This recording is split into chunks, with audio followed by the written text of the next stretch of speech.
You ask Tiger to solve. This deals with linear equations with one unknown.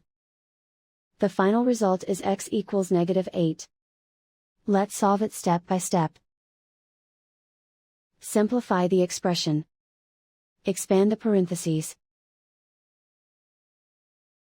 Simplify the arithmetic.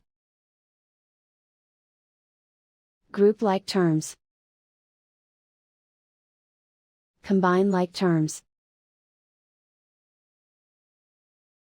Group all constants on the right side of the equation. Add 12 to both sides. Simplify the arithmetic.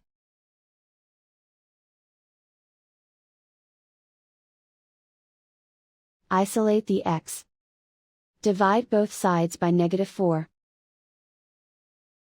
Cancel out the negatives. Simplify the fraction. Move the negative sign from the denominator to the numerator. Find the greatest common factor of the numerator and denominator.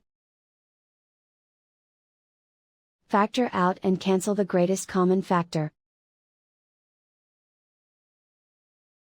And so the final result is x equals -8.